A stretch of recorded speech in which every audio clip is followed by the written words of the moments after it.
Good afternoon, and welcome to the 549th in our series of Distinguished Speaker programs. I am Barney Bishop, and I'm your president for now, and it's my pleasure to serve as your president this year.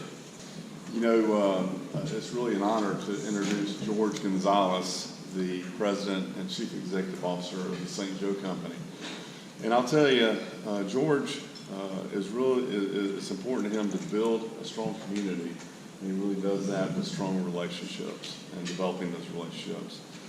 He served on so many boards, I won't go through the boards, but I'll tell you, currently he serves on the Florida Chamber Board of Directors, the Florida State University Board of Trustees, where he graduated, undergraduate and graduate, as well as the St. Joe Community Foundation Board of Trustees. George, and I tell him this a lot, George is a great strategic thinker. He's led St. Joe to a new approach, new strategies, and a real focus on Northwest Florida. He's provided leadership to move the Panama City Airport to Panama City Beach. He was instrumental in increasing the number of flights in and out of the airport from about 200,000 to over 1 million. Pretty amazing. St. Joe's involved in real estate development and management in pretty much every property segment that you can be in. They actually have a piece of property that is the Powder Room. It's a company they own. Powder Room's not for women, but it is for women. It's a indoor gun range facility. It's an amazing place. I like it. They've now expanded into the financial sector. They deliver insurance and title services. George has really provided diversification with business joint ventures. They're actually a partner with Busy Bee that has not been open that long on Highway 98 in Bay County. And I'll just tell you, these are things that George has accomplished that in a very, very storied history of St. Joe Company, you did not see him do in the past, but it's very relevant to who they are now in the future.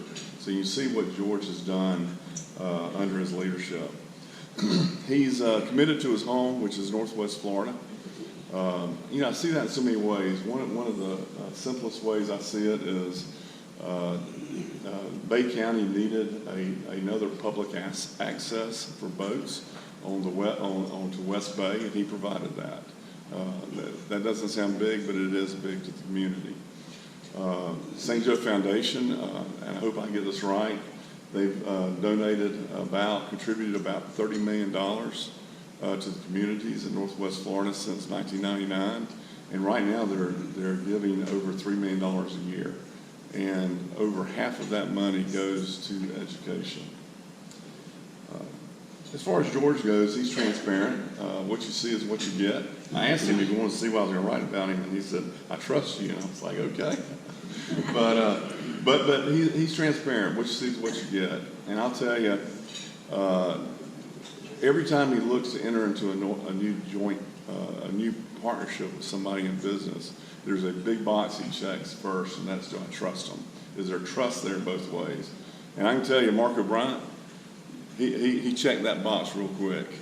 So that was pretty exciting to see. My honor to introduce him, and please welcome Jorge Gonzalez. Thank you. Really appreciate the invitation to come and join you today.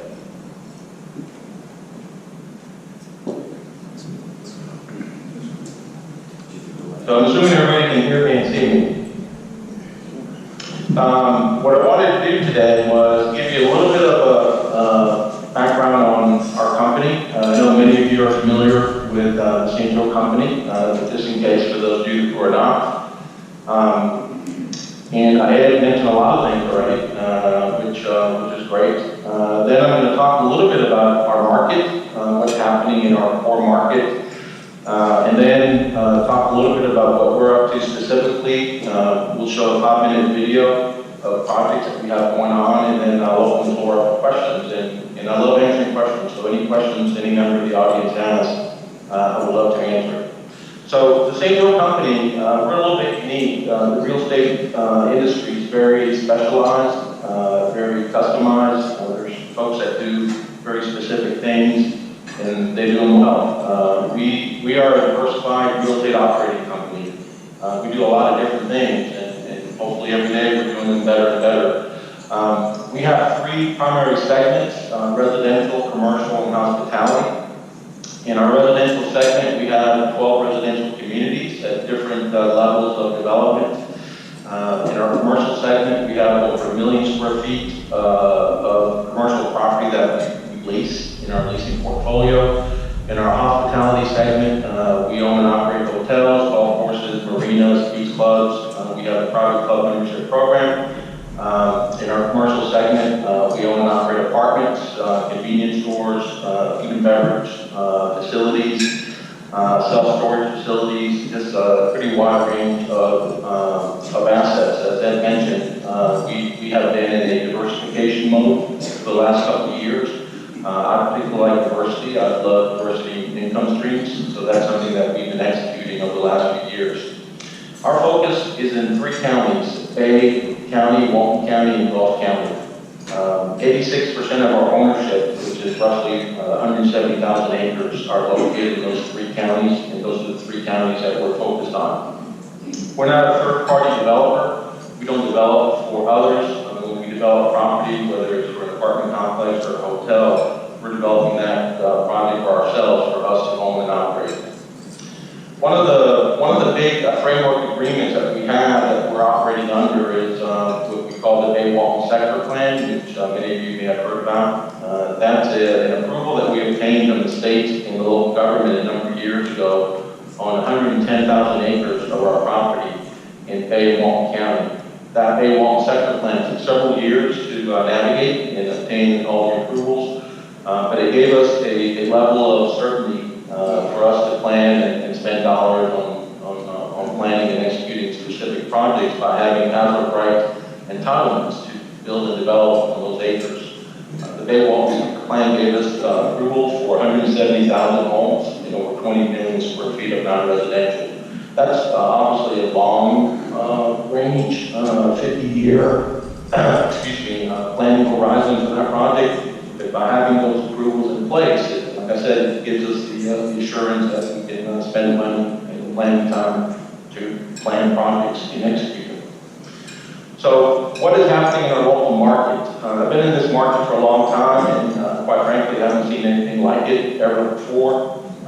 We have been growing. A lot of growth has been occurring in our market. Last year was a record year in all of our segments. This year, the momentum continues, if not exceeding last year's momentum. Let me give you a couple data points on what that, an example of that growth that we're experiencing. Walton County, from 2010 to 2020, 10-year period, grew at 36%. So it ranked 4 in the state of Florida of all 67 counties. It was the 4th fastest growing county in the state of Florida out of 67. It was the 21st fastest growing county in the entire country in that time period. So tremendous growth in Walton County. Panama City metro area, in terms of net in-migration since the pandemic started, ranks 8th out of 926 metro areas in the country, which is incredible. Number 8 out of 926 metro areas since the pandemic started in net migration. Tourism continues to grow in our region. As an example, Panama City Beach in 2020 had 19 million visitors to the beach. 19 million visitors. It ranked number 1 in the country for beach destinations in terms of the total number of visitors, which is incredible. The airport, which Ed mentioned briefly, has been experiencing tremendous growth. This year, we're on track to have 1.4 or more million passengers for the year. 3 straight months this year, May, June, and July, we broke the all-time record for that month. 3 straight months. So 1.4 million passengers. Just to give you a comparison, the old airport in the old location in Panama City, which was there the last full year, was about 10 years ago, had a total passenger traffic of about 300,000 with one airline and one direct flight. So fast forward a little bit over 10 years to the new airport, and we're on track for 1.4 million compared to 300,000. We have 4 airlines, and we have 15 direct flights out of the airport. So tremendous growth in the airport. These growth trends started before the pandemic. We were seeing this trajectory before the pandemic. The pandemic has been challenging for all of us, both personally and professionally, but it's been interesting from a growth perspective. It has accelerated the growth trends that we had seen before the pandemic started to a pretty significant level. 2 specific trends that we're seeing, or sub-trends in that growth, are more permanent residents living here, more folks moving here to live permanently. As everyone in the audience probably knows, our region has had historically a pretty robust context of second home, vacation rental homes. We are a family resort destination. What we've been seeing over the last couple of years is a pretty significant increase in permanent residents, people living here, moving here to live full time. The other sub-trend that we've seen that has been unique is we're seeing people from a broader geography of the country moving here. Our traditional market area, both for residential and tourism, has been Atlanta, Nashville, and Dallas. Draw a line through those 3 cities, Atlanta, Nashville, and Dallas, and everything inward of that has been our traditional market area. Over the last year and a half, we are seeing folks move here, tourists, people joining our club from way outside of those areas, literally from all over the country, particularly from larger metro areas, California, Denver, Chicago, even the Northeast. So that's been a unique aspect that we've been experiencing in the last couple of years. Hurricane Michael, I want to talk a little bit about Hurricane Michael. That was obviously a devastating hurricane, Category 5, that hit Bay County in October of 2018. A lot of challenges immediately after the storm. The community has recovered fairly well from it. It's a very resilient community, a community that picks up and works very hard at moving forward. As with many storms that occur, unfortunately, the parts of town that had the older housing stock that were built to different codes are the parts of town that were most affected. The parts of town that had the newer housing stock built to modern building codes tended to have done a little bit better. So the community has recovered really well. The housing stock that was affected has created opportunities for new residential communities, which we and others have been executing since the storm occurred, particularly in the Panama City area, east of the Hathaway Bridge, down in Panama City Beach. One of those new projects that we announced not too long after the storm hit was a new master plan community in the part of the county that was ground zero for the storm. That's Mexico Beach. They took a pretty direct hit, as everybody knows. A lot of the housing stock that was there was fairly old. So we announced pretty early that we were going to commit to help and rebuild the Mexico Beach community and committed to a pretty significantly sized master plan community. So we broke ground on that community earlier this year. The focus of the master plan community, we're going to have a pretty broad range of residential housing types, from rental apartments to single-family homes, townhouses, commercial. The focus is on the rebuild of Tyndall Air Force Base. Mexico Beach, in particular where our property is, Mexico Beach is less than a 10-minute drive to the front gate of Tyndall. Tyndall was, as most of you may know, hit pretty hard with Hurricane Michael.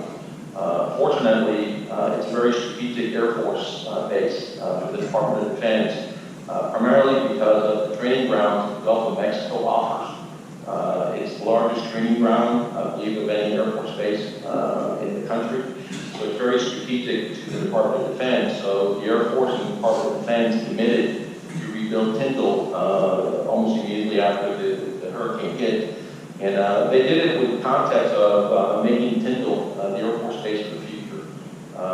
essentially a blank sheet of paper where they can plan and develop an Air Force base with the latest technology and doing it in the most efficient way possible. Congress appropriated $3.95 billion, as in $8 billion, almost $4 billion to start the redevelopment of Tyndall, and that's one of several similar appropriations that are expected.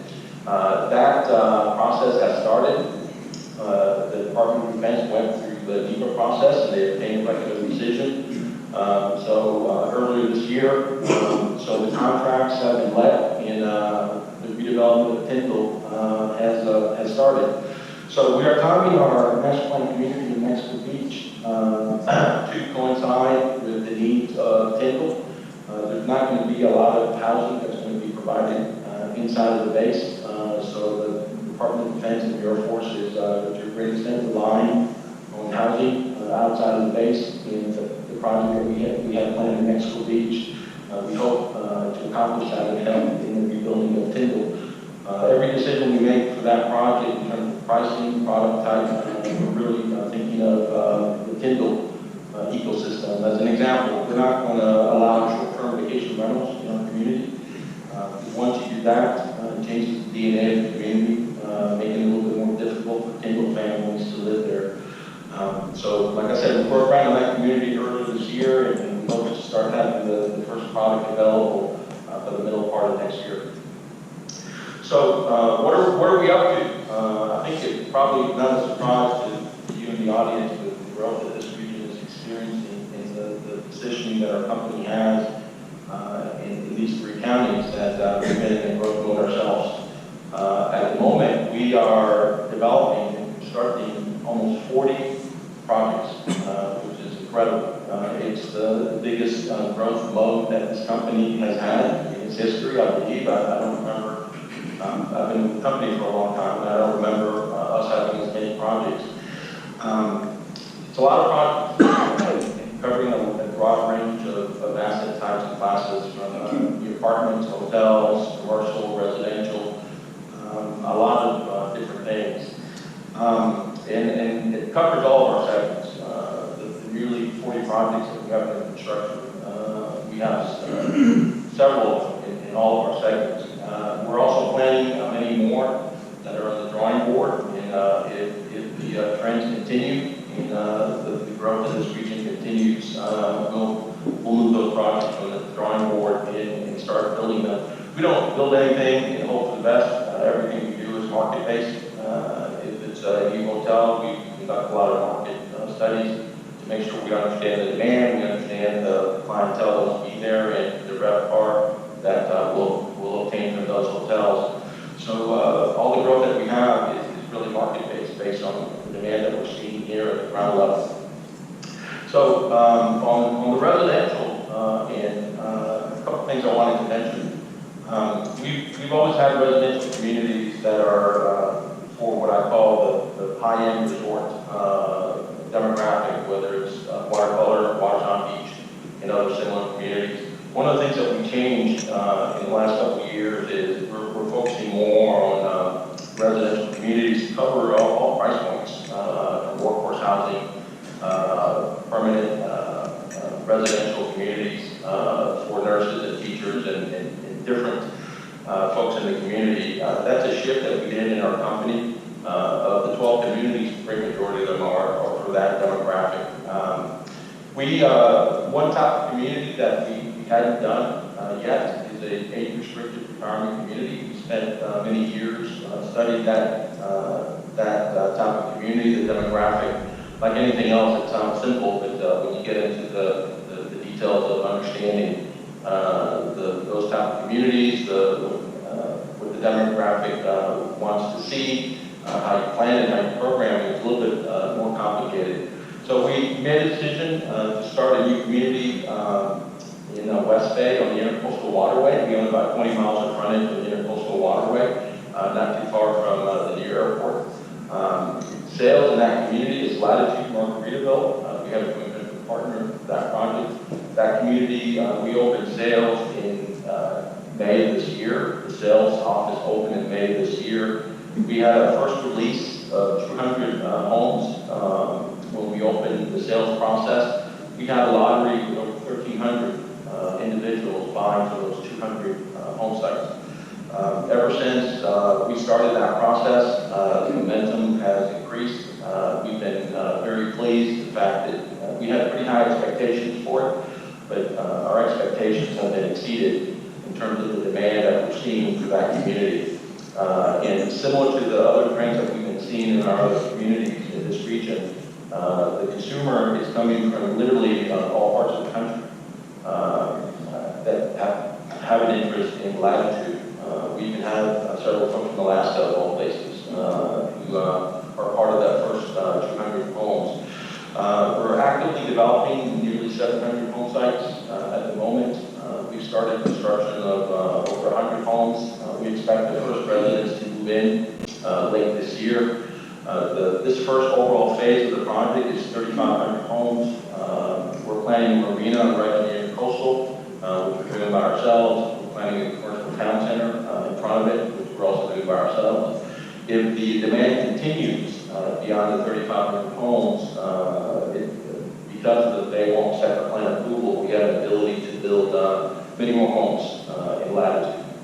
I get a lot of questions about latitude, so that's one of the reasons why I want to give you a brief update on it. So what I'd like to do next, every quarter we post a video on YouTube showing the projects that we have in construction. We don't do that for the consumer as much as we do for our shareholders. We obviously, when we issue our 10-Qs and our quarterly reports, there's a lot of financial information there for our shareholders and others to review.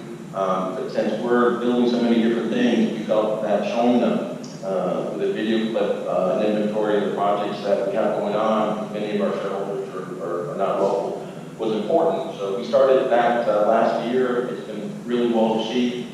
After we posted, we actually have some shareholders that wait anxiously for the video to be posted, and we're there too late. They call me asking, where's the video? Yeah, we have a lot going on, a lot of good things happening in our region. Because of the kind of assets that we have, we're kind of the hip of the communities we're in.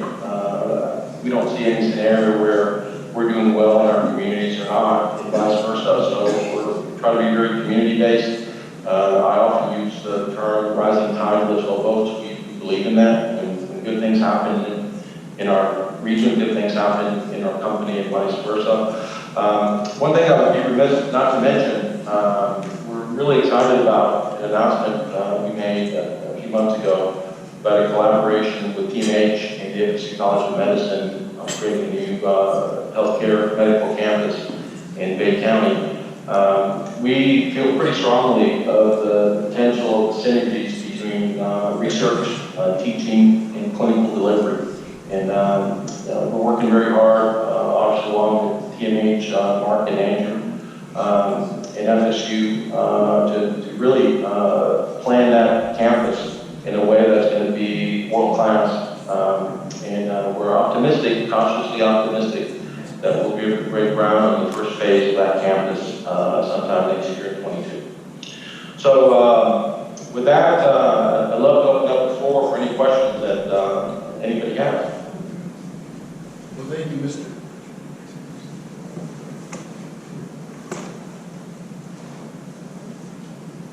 Jorge. Thank you, Mr. Gonzalez. That was a great overview. Does anybody have any questions? Okay, Todd, we got them lined up for you, Mr. Gonzalez. Jorge, Todd Spirit, you're rocking, dude. My question is about the sector plan. You have 50 years of growth in your sector plan. Is there any plan, long range down the road, to create a new municipality in the sector plan?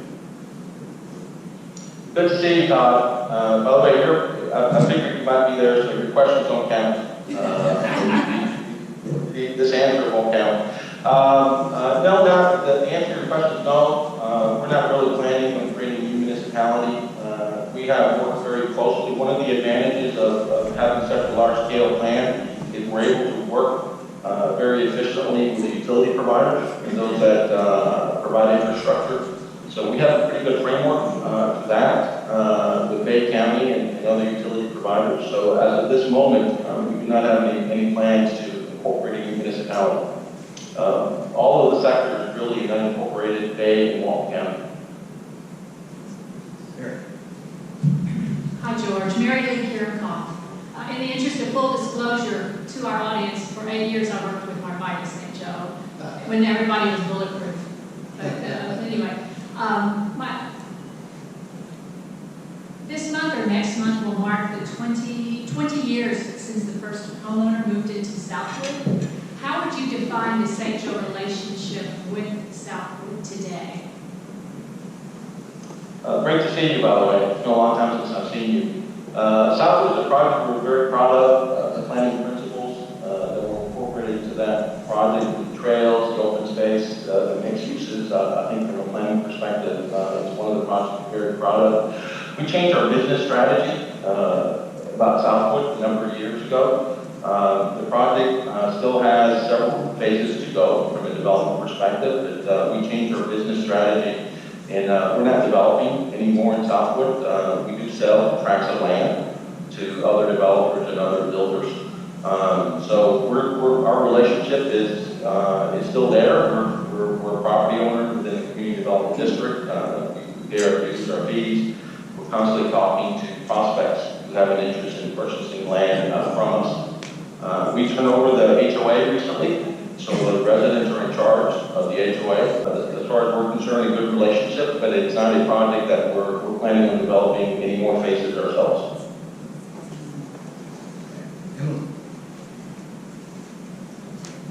Thank you very much. I have already been to the model homes in Margaritaville. In fact, I went the first day that y'all were open, and I really like the houses. My question is, when will the amenities be built enough for a visitor who's thinking about buying there to get a feel for what the community will really be like? Like the clubhouse and all that stuff, the pool, the gym, that kind of stuff. Absolutely. First of all, it's going to be a pretty significant amenity right in the coastal waterway. So we're very excited and looking forward to it. And I believe if you look maybe the next day or two, there's going to be a press release about the timing of the amenity, when we expect to start and when we expect the amenity to be open. We've been working on engineering, planning, permitting it, and finding the right contractor, and all that has occurred. So we're ready to move forward with starting the amenity. We hope we're going to start within the next month or so.